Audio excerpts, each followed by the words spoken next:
Eso que falta, el noticioso postmatutino prevespertino de FM La Tribu que te deja con ganas. Legislativo, ejecutivo, judicial y eso que falta.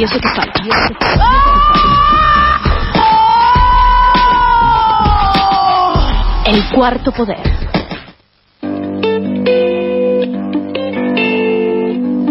Maelstrom 2001 es un largometraje de la productora CONICET documental que narra cómo el físico del CONICET y de la Comisión Nacional de Energía Atómica, Rodolfo Pregliasco, realizó aportes a la justicia para esclarecer los hechos ocurridos durante la represión del 20 de diciembre de 2001 que tuvo lugar en la ciudad de Buenos Aires.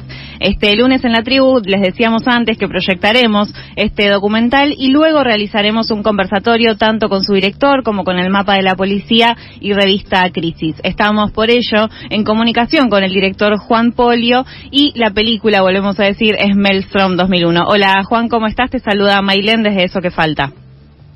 Hola, ¿cómo estás, Mailén? Muchas gracias por la invitación. Gracias a vos por tomarte estos minutos con nosotras. Lo primero que hay que aclarar igualmente es que desde el equipo de Eso que Falta no vimos aún el documental, lo vamos a hacer el lunes, así que las preguntas que armamos son en relación a conocer un poco más del proceso que llevó a la realización del documental. Lo primero que nos interesaba destacar es que vos en el 2001 eras un adolescente del conurbano que recién terminaba sus estudios y queríamos entonces preguntarte qué recordás de ese 19 y 20 y cómo fue que te encontraste con este tema de investigación.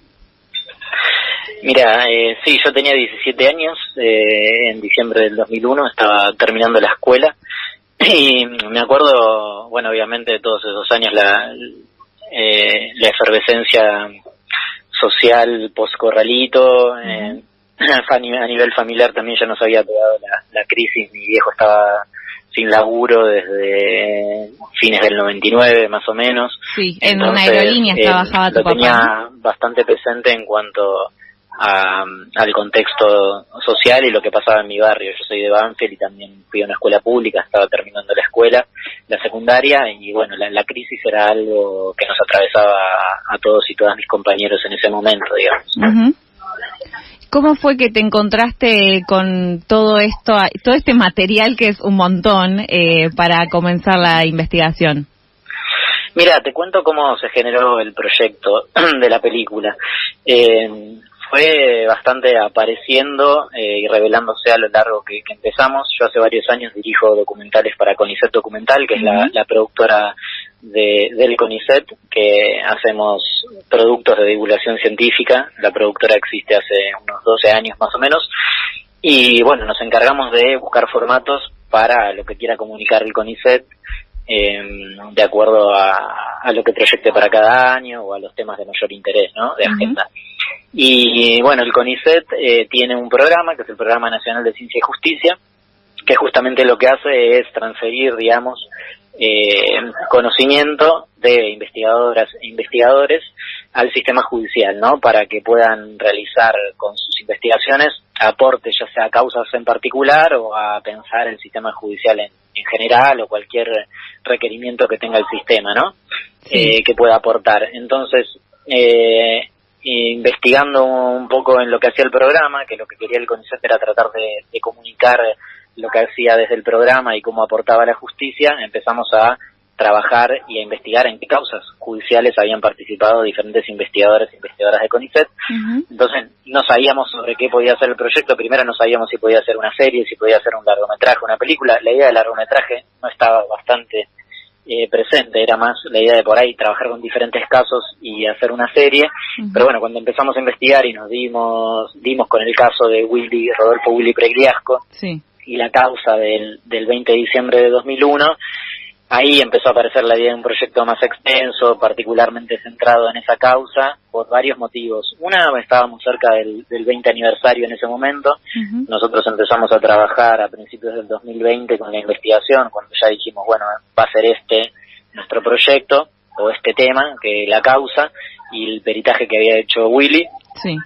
Entonces estábamos cerca del 20 aniversario, y después, que a medida que empezamos a investigar, nos dimos cuenta que era algo de lo que se sabía bastante poco en relación a que había habido un juicio, que había sido unos 15 años después la sentencia del 20 de diciembre de 2001, y que se sabía poco de cómo había sido el proceso, de quiénes habían sido condenados, de lo que se había podido probar, ¿no?, a lo largo del proceso, y la relevancia que tenía este peritaje, que es como muy general, digamos, en el sentido en que reconstruye lo que hizo Pregliasco, todo lo que pasó ese día, con todas las imágenes que se consiguieron, ¿no?, que se aportaron a la causa en ese momento, ya sean fotografías y videos de personas que estuvieron ahí o de señales de televisión.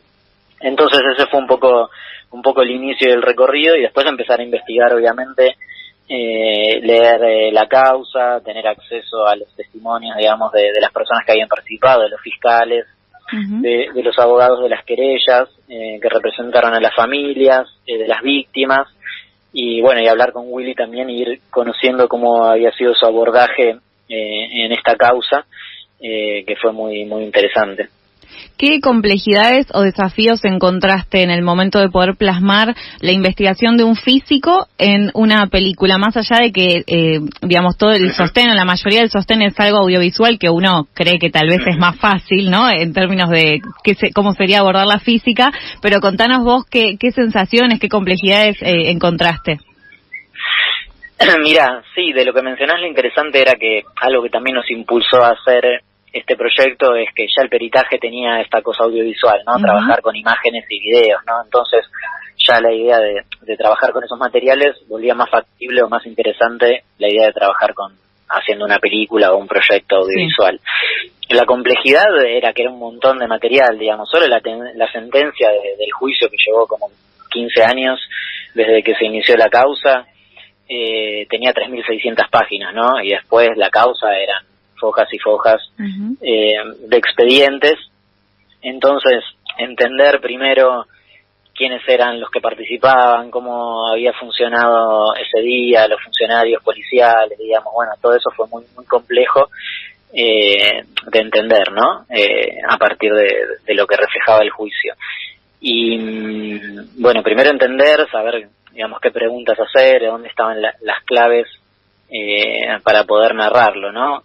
Que un poco eran estas de, bueno, cuáles son los límites que tiene un hecho del pasado para poder ser reconstruido, ¿no?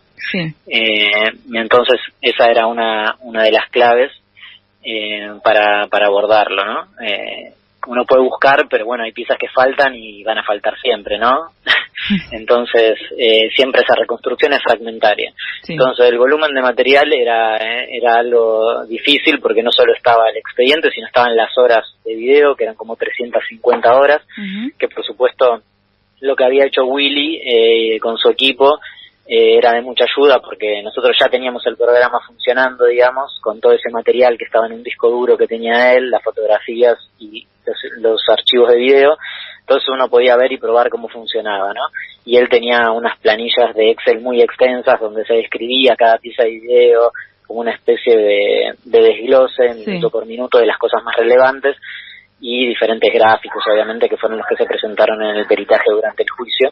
Entonces eso fue un buen punto de ingreso para poder entenderlo, y después lograr de alguna manera sintetizar, o ahí es donde por ahí entra más mi mirada, de qué era lo que a mí me parecía importante, digamos, contar, porque obviamente siempre es un abordaje fragmentario de una totalidad que es imposible de abarcar, ¿no? O sea, siempre hay una mirada, ¿no? La realidad es continua, y nuestro abordaje ya tiene una mirada que es fragmentaria. Entonces, bueno, poder hacer una propuesta sobre eso fue difícil. Ver todas esas horas de video, también había mucha carga emocional, era muy difícil a veces verlo, trabajar con eso, que también era un poco lo que nos contaba la gente que había participado del juicio, incluso los fiscales también, como que era difícil, fue un juicio difícil.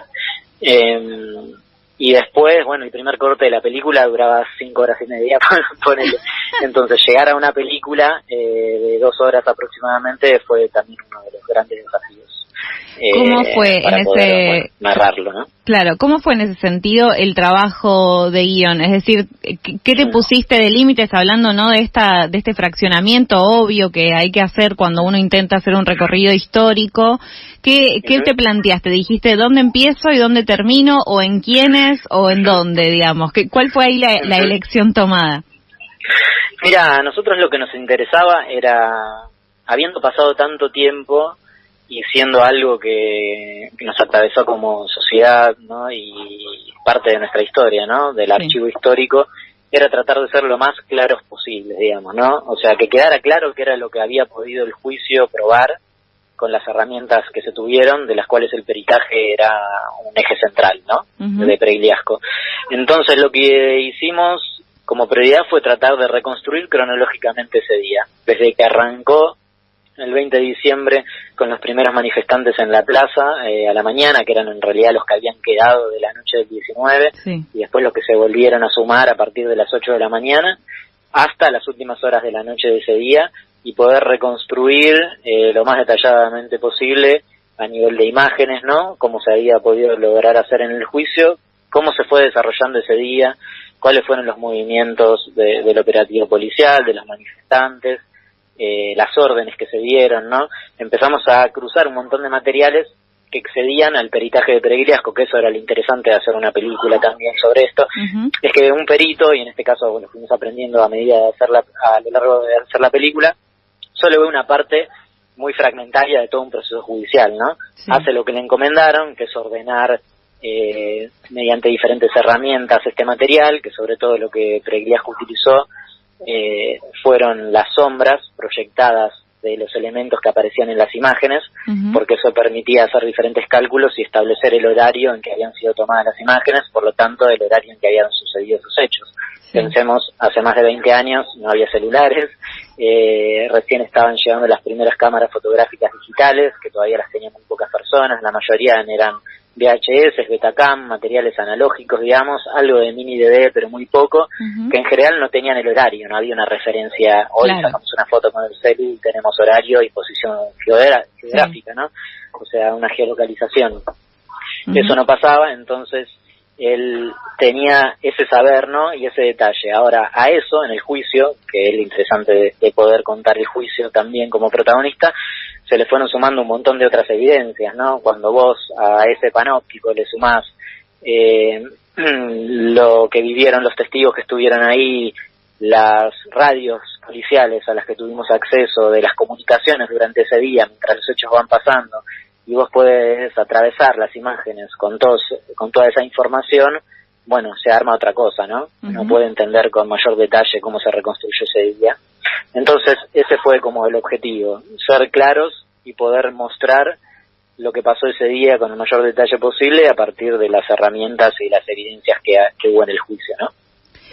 Recién nombrabas los archivos de la policía, sobre todo lo que refiere a lo sonoro. Preguntarte también si hubo cosas que no les permitieron el acceso en el momento de empezar a construir todo el documental. Mira, la verdad que tuvimos acceso a todos los materiales que existían, que existen, digamos, ¿no? Sí. Lamentablemente, igual en relación a eso, mucho material de archivo se fue perdiendo, porque incluso los canales no lo guardan. Entonces, imagínate también que en diciembre del 2001, con todo lo que estaba pasando en el país y el nivel tecnológico con el cual se podían preservar las imágenes, eran VHS que se aportaron a la causa, algunos se digitalizaron, pero esos materiales como originales, muchos se fueron perdiendo. Entonces, lo que había era materiales en estos discos duros, digamos, que quizás solo estaba en baja calidad, como se había capturado hace 20 años con esa tecnología, o un poco más cercanos a nuestro tiempo, pero de que sus originales no existían más. Entonces, primero tuvimos acceso a eso, tuvimos acceso y uso al material de las cámaras de seguridad de la policía, a los archivos de la radio, tuvimos oportunidad de filmar dentro de las dependencias de la Policía Federal, donde está la sala de situación, que es el lugar de donde se ven todas las cámaras de seguridad que hay distribuidas en la ciudad, en las que tiene intervención la Policía Federal como para controlar el movimiento que hay en la ciudad, que obviamente en ese momento eran mucho más rudimentarias por la tecnología, pero bueno, en ese sentido pudimos filmar en lugares que quizás uno con esa idea hubiese pensado que no iba a tener acceso, y probablemente haya sido muy importante que Sabina Frederick, una investigadora de CONICET, era la ministra de Seguridad de ese momento, como para poder hacer las gestiones, para poder contarlo y mostrar todo. Tuvimos, la verdad, que colaboración absoluta para poder hacer lo que queríamos mostrar, ¿no? Juan, te hago una última pregunta, más tal vez a modo de reflexión. ¿Qué importancia crees que tuvo este trabajo en los juicios sobre los responsables de la represión del 19 y 20 de diciembre de 2001?